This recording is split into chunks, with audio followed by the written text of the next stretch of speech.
Hello, good day. My name is Dr. Tony Shannon. I'm speaking to you from Leeds in England, and hello to everybody in the audience there in Zagreb, Croatia, on what I believe is your 19th Open Systems Day and Linux User Conference sessions. I'd really like to be there with you, and I'm sorry I can't be there, but due to my schedules I'm not able to travel, so instead I'm recording my lecture in advance for the event. Hope that this is useful. I'm going to be talking to you about the healthcare change challenge that I'm familiar with and the role of open source software, which I think will be key to that challenge. Let me just introduce myself then. I am an Irish doctor. I qualified in Dublin and then left to work in England, where I got a training in emergency medicine. Then went to the US to get a fellowship in informatics. Later on got a master's in IT management. So for many years, I guess the last 10 certainly, I've been involved in emergency medicine and informatics, and I'm currently a consultant in emergency medicine in Leeds hospitals, as well as clinic lead for informatics in Leeds hospitals, which is a large 4-site hospital base in the north of England with about 14,000 employees. I spent some time, about 5 years, working with NHS Connectivity, which delivered the National Programme for IT, which I'll talk about. And I've spent time as a chair of a clinical review board of the openEHR Foundation, which I'll also mention. And I'm currently an honorary research fellow at the University College in London. So the key points I want to get across to you today are that there's change ahead of all of us. And that means that we need in healthcare to begin to connect everything together. That is the people and the process and the information technology. And key to doing that will be interoperability and standards, which you may be well aware of. There's a challenge to get interoperability and standards to work, but that is going to be key. And I have learned, I think, that open standards are important, very important, but they're not enough on their own. We also need open source. So it's a combination of open standards and open source that's required. It's early days in this ecosystem that is ahead of us, but we have already got signs of innovation that is possible through collaboration. And what we need to move really towards is a move towards services rather than a technology-based industry.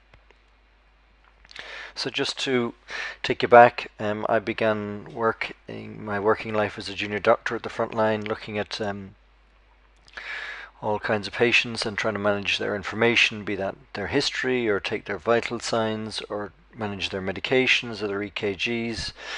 Look at, are they back from X-ray, what medication do I prescribe them, and how do I make sure that what I give them is the best evidence-based care. And I've been doing this for quite some time, and the good news is that their information technology can make a big difference. It can improve the quality and reduce the risk and to some extent save costs, but evidence beyond that is mixed. Certainly it doesn't necessarily save you a lot of time initially at the front line, and certainly the evidence shows that success is not widespread in this industry. The main reason is that healthcare is a very complex system. So it is made of many parts and many interactions, and it's complex. It's not just complicated, it's complex. Let me talk to you now about the complexity of the National Health Service and Connecting for Health in England. The National Health Service is the publicly funded, free at the point of service healthcare system in the United Kingdom, and employs over 1 million people. So it is a very major system, very massive system. The Connecting for Health programme that began in England 2003 was the biggest civil IT programme in the world at the time. It was a 10-year, £12 billion programme based in Leeds, aiming to bring primary, community, acute and mental health teams together with a small number of strategic solutions. It divided England up into the 5 regions on the map you see there, with multi-billion-pound contracts, so aiming to improve the National Health Service in England with a major IT programme. Part of my work in there was involved at looking at setting up a test lab where we got the people and the process that they were trying to improve together with the information technology in what we call a model community. Now that highlighted that a lot of clinical teams work in silos, so they don't work particularly joined up, and they have a major difficulty explaining what process they use, at least in a standardized way. And so what you happen is have then is you have different clinical teams who have different views of their process, who then go to buy or look to build IT systems, and therefore you end up with IT systems that are different and built with different architectures. The vast majority of those are closed and so difficult to connect. So we have an international challenge here in joining up the people and the process and the information technology in healthcare. Let me move on then to say that this journey of mine began, if you like, as a local doctor, but then moved into this national program and then more internationally involved in standards work. And so I began work with the Royal Colleges of Medicine in England, looking at some standards for healthcare records, and we looked at and agreed record heading standards for the admission of somebody to the hospital, their handover between teams, and indeed the discharge from hospital. So these were quality and safety driven things, and so there was widespread agreement they were a good thing to do. Standards that I was involved with then moved into the International openEHR Foundations work, which is a not-for-profit foundation based in University College in London, which has a very well thought out, clinically process focus oriented approach to the tools and specification need to really define an open electronic health record standard. And the electronic health record is that tool that we use to record and capture and analyze and store and share patient-related information. So it's a key healthcare information tool. And so what I was involved in was saying, okay, if this challenge is about people and process and technology, then let's try to understand what the generic processes are in healthcare, and if we can identify what those are, and there are a small number, we can build archetypes or Lego bricks, is the best way to explain them, that can be reused in many different clinical settings. And so what you see at the bottom here of the slide is a set of generic components or a generic approach to thinking about clinical process, and it's a simple cycle of process and the principle of a Lego brick which you could reuse, and then on top you see a variety of cycles through the patient journey which reuse those Lego bricks to do different things. So you might have a blood pressure archetype that's used for patient's journey in the primary care setting or in the emergency care setting or the ICU setting, but they're all reused. So we took this approach, and this is in the NHS National Programme for IT, where we took clinically driven record standards and built them using the design of the archetype, and it's an international standard. And we took it through the requirements and the design, build and test cycle, and it got handed over to the vendors. And this is where it got stuck. And this is a key lesson, is that here we had a major program of change with clinically driven change around using standards, and yet we were getting stuck because of two things. One vendor or other were being proprietary about their clinical content and didn't want to change the way they built systems, and some were just incapable of adopting the standard. So a difficulty of standards implementation, and this is a key lesson. And so I would put to you that although many of us around Europe, and this is from a European report, are looking at semantic interoperability for better health and safer care, it's a real challenge in implementing the many standards that are out there at the front line, and what I call the last mile challenge. You can get the standard so far, but then you can't necessarily implement them at the front line.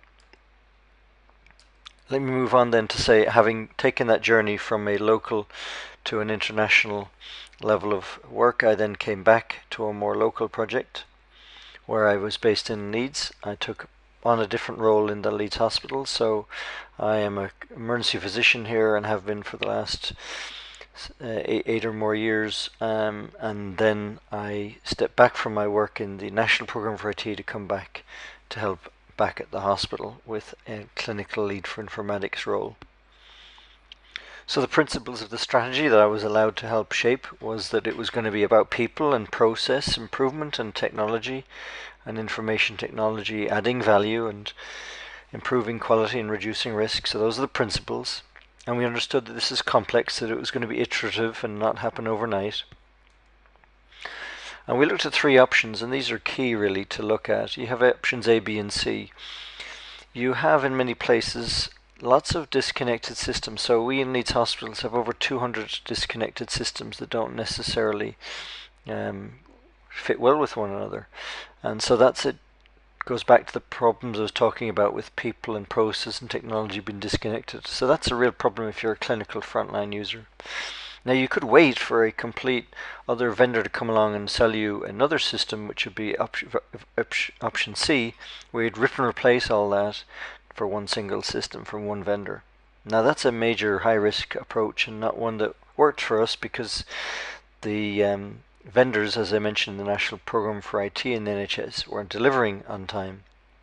So what we've decided to do, which is what a lot of other places have done, which is to integrate some of our existing systems through an integration engine, what we call our TIE, put a clinical portal on top and make that the basis at the front end of a move towards a more services oriented architecture. And you can see 5 systems or services that are listed there or itemized there according to the core processes in the organization, like administration and scheduling, ordering results and prescribing and clinical documentation. So option B was the preferred approach. And we began to do this quite deliberately using an open source approach. So we said we were going to build a clinical portal that was on fronting everything. We were going to make it patient-centered, so it was centered around the record of the patient, but user-centered in design, so the clinical users would help shape the look and feel of it. And we were going to deliberately use open source technology and release it as open source technology for some of the reasons that I mentioned before. And so it began, and we're now into the second phase of this build. And let me show you some screenshots. So here you have a patient view where I have a patient banner up on the top, which is anonymized. On the left-hand pane, I see clinical record types, which is pulling data from lots of existing systems. In the middle pane, what you have is a table then of results from lots of different places. And then on the right, I'm looking at the detail.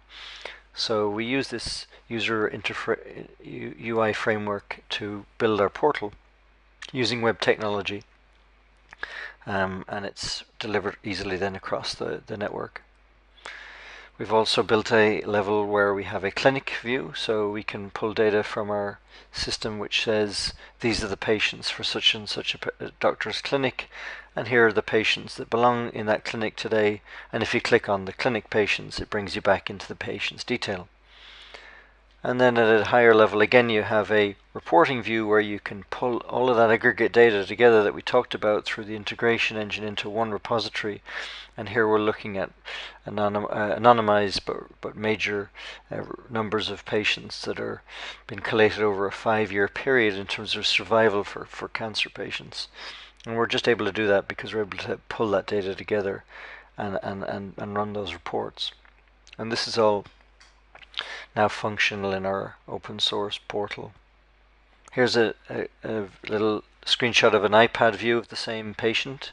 Details, we haven't put any effort into iPad development, but it shows that with modern web technology you can reuse some of your web components. So this shows that we were able to at least begin to use it if we needed to use an iPad. So we deliberately open source that code, and this is the first release you see released, and we have released a second version. And some of the values that we've got out of this are that this is a deliberate change in the way we're doing health IT. We're aiming for more value for money, but that's mostly about being collaborative. So these phases have been about getting our in-house internal development team to work with a commercial team and now also a university team in a way that we couldn't get if everybody was using proprietary systems.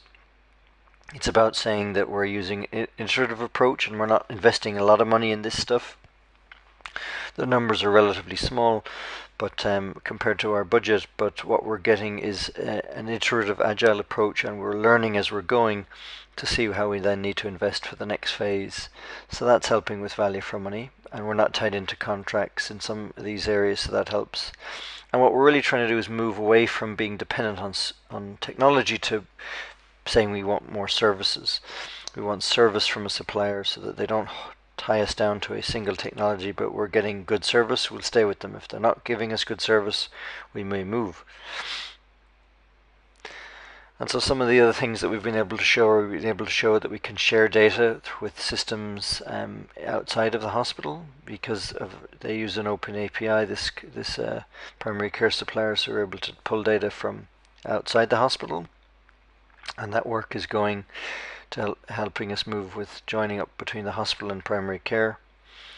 The other nice thing is that I've had an offer from one of the internal physicians to do a open source, and forgive the acronyms, but open source common user interface drug, medication and devices widget. So basically a standards based but open source based widget for prescribing.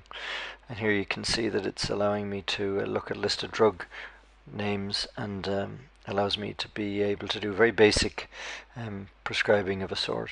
And this is an open source widget that has been offered to us by one of our staff because he just likes the open source nature of what we're doing.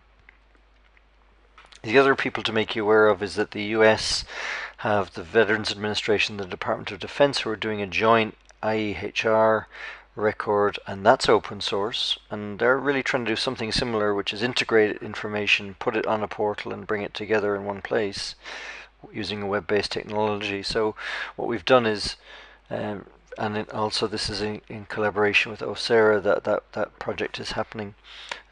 So in trying to align, what we've done is some in-house development looking at their technology stack, which is a simple.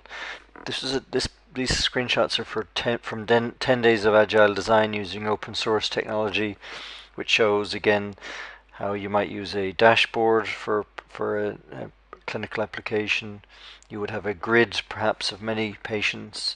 Again, you could sort that by department, and then you would be able to dive into the detail of one of those patients, and you would be able to look into the detail for any single item. So we've done some fairly small but agile development using the same stack as the VA and the Vista team are using over in the US, so we may begin to collaborate there too.